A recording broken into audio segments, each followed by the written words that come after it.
Hello friends, welcome to Universal Group of Institutions, Bangalore. I'm very delighted to introduce Mr. Shashwat Agrawal. He's from Varanasi, Uttar Pradesh. He secured 121st rank in the UPSC CS examination.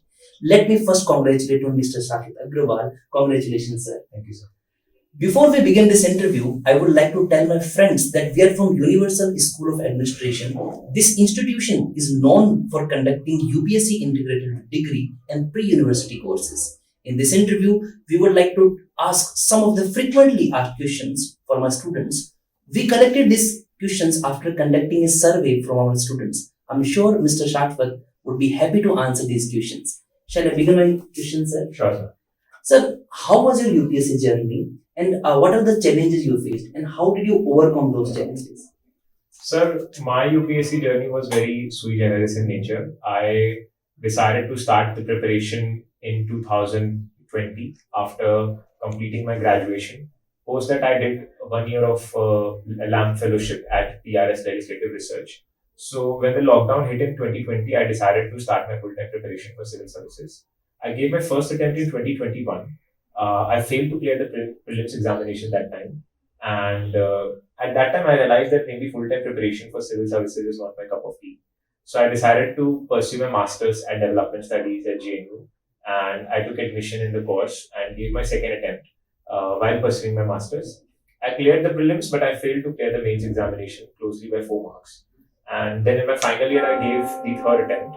And in the third attempt, I secured 121st rank. So, speaking of challenges, sir, a student faces multiple challenges in this journey.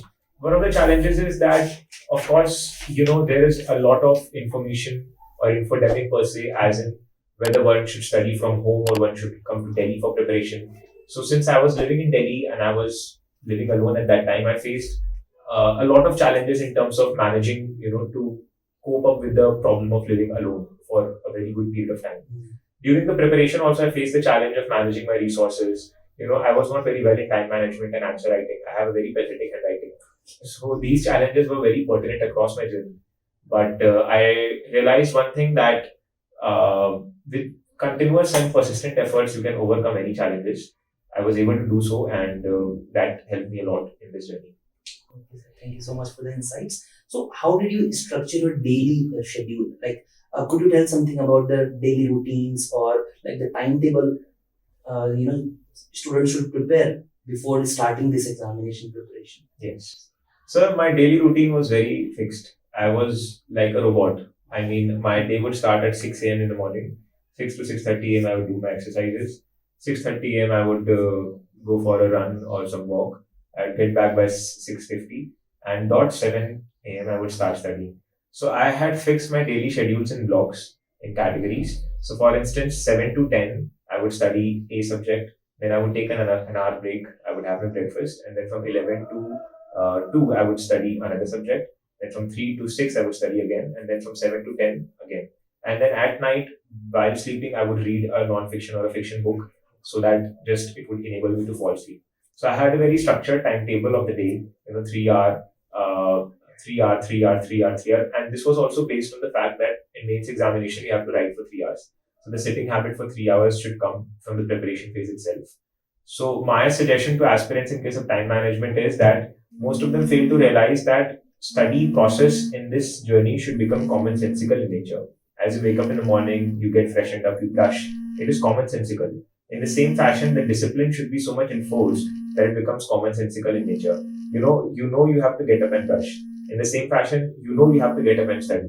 When that attitude comes in, you do not miss any discipline schedule.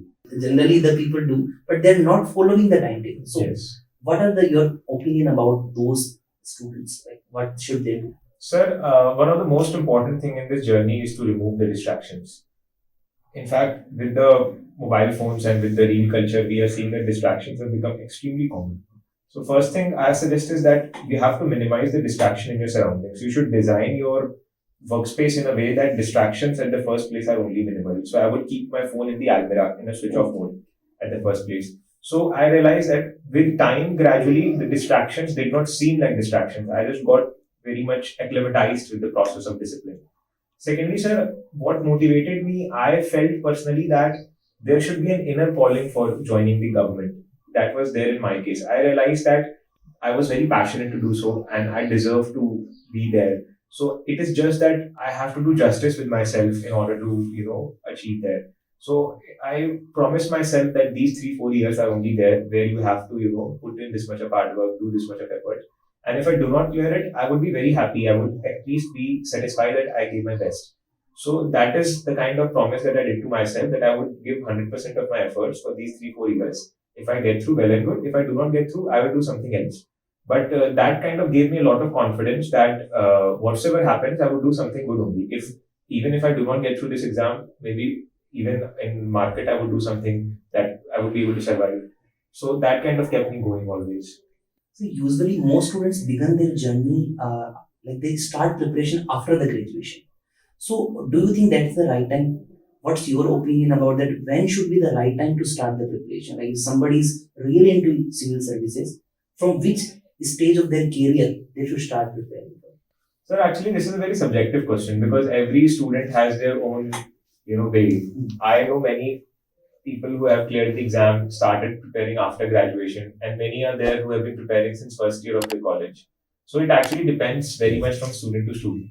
My suggestion generally is that if a student is very much sure in his or her college that she has to undertake UPSC preparation, then they can start in college itself. Not full time preparation, but at least they can focus on NCRTs, they can start reading newspapers, they can start reading podcasts which are associated, and they can start at least keeping themselves abreast with the issues of day to day. And once they are preparing full time for the examination, they can read the core subjects. And for those who have completed the graduation, even they can start after the graduation also. A dedicated 1.5 years of preparation can definitely, make the syllabus and everything complete. Thank you, sir. So, this resources thing is going, like, because of the onset of AI, because of digital thing, like people are not into books that anymore. So, what do you think that books are important even in today's scenario, or still like we can rely on the digital also? Sir, my approach was I am still a books person. I am not a very digital person personally, but I tried to use the digital medium for enriching my preparation in number of ways. So I would definitely, read from books. I would make notes out of them. But for instance, I would use ChatGPT, for example, for preparing some of the content in which I did not have notes. So let's say there is a topic which requires very high degree of research, and I'm doing that online. Now it would consume 10 to 20 minutes for me to search on Google and refer to various sites. And if I simply type that on ChatGPT giving a correct prompt, ChatGPT could give that to me in seconds. So for instance, in 2022, there was a question in GS2, the first question, that what are the various principles and what are the various Supreme Court judgments related to environmental jurisprudence. Now, at that time, it was a very new question. Many aspirants were not able to answer it. And when we came back home, we started searching. It took 30 minutes to search all the judgments. And then after a year, when I was preparing again for my next mains, I typed it on ChatGPT and it gave me 10 judgments in 10 seconds. So that is the amount of ease that AI is bringing in terms of doing research. So my suggestion to aspirants is that whenever they have to do research in terms of Supreme Court judgments, committees, examples, facts, data, they can use ChatGPT and they can directly shorten the amount of time they're investing in. Having said that, they should not completely depend on these sources for their preparation because this exam is measuring your analytical skills and your articulation. Somewhere you have to do that your own self to develop those capacities. If you start depending on these mediums, you develop dependency syndrome. So limit yourself to research part and do the rest of the work yourself. So But basically, books cannot replace AI. definitely, That definitely. So we can say that you're saying the supplementation, like complement in the Yes. present studies, Yes. like we can use Yes. the AI, Yes. other digital market. Yes. Okay, sir. So which is better, sir? Self-studying or coaching? Like, what is your opinion about that? Like, the person should pursue for the coaching or the self-study should be there in their Sir, preparation? again, this is a very subjective question because it can differ from student to student. Now, for a student who has near zero understanding of all the subjects, who has not, does not understand the basic concepts, for them maybe a coaching can be very sufficient, can be very good. They can take a foundation course at any coaching. For me, I realized after, and I had a political science degree, so I realized that almost 50 to 60% of the syllabus is something in which I have fair amount of comfort. I can understand history, I can understand polity, I can understand international relations. So most of the syllabus I can understand myself. There are only some areas where I have weak spots. So instead of taking a coaching for all the subjects, what I personally did that I only took classes for those subjects which were weak of mine. So I took classes of Mridal sir at for economics. I took ethics classes. I took online classes on YouTube of Rashtanil Solanki ma'am for geography. So these helped me to brush up those subjects in which I was weak. And for the subjects in which I was quite comfortable, I did not take any classes and decided to go ahead doing it by my own. So, sir, actually, we have got some questions from the student that current affairs, like this newspaper reading, we are at Universal Coaching, we are the group also, we are also conducting for our students, we are conducting our newspaper classes every day. So, some people doubt our intention that whether we are doing good or not, whether you are going to right direction or not. But generally, we see that current affairs best source is newspaper only. So what's your take on it? So newspapers are extremely vital for this exam. I mean, I have been reading newspapers since 2016 or 17 every day, and it has played a very important role. Newspaper is not just for collecting current affairs. Newspaper firstly develops your vocabulary. It gives you the necessary words, to speak in your day-to-day language. Newspaper gives you a very deep insights about global issues. It also, gives you a lot of examples which you can quote in essay and ethics. And at the same time, as you said, for current affairs too, it is indispensable only. So newspaper is very important. I suggest that at least one newspaper should be read by aspirants daily. And beyond that, they can refer to yearly magazine closer to the examination if they wish like. But they should not miss on newspapers. Some aspirants, what they are doing now is that they would refer to monthly compilations and skip newspapers. I think this should not be done because newspapers go much beyond. Even if you see CSAT. Now in CSAT, reading comprehension, you have to read a lot in a very less amount of time. So if you have a capacity of reading editorials, you will find that your reading speed will increase substantially. So newspaper has very, high amount of spiraling effect. It benefits in number of ways. Right, sir. So let me come to my last question. That what does an aspirant need to clear UPSC CS in first attempt? That was the most asked question, that we need to clear the UPSC in first attempt. So what do you think is this first attempt euphoria should be there or not? Sir? So maybe I'm not the right person. I did not clear in the first attempt, but I'll try to answer, sir. I think if an aspirant is aware of the demand of all the three stages in the first go itself, then there is a higher probability of clearing it in the first attempt. So, for instance, in case of prelims, sir, my understanding was, and this I did not know this in my first attempt, I realized it in my second attempt. My understanding was that it is not an exam of knowledge. It is an exam of logical guesswork and applying your logical skills to solve a question.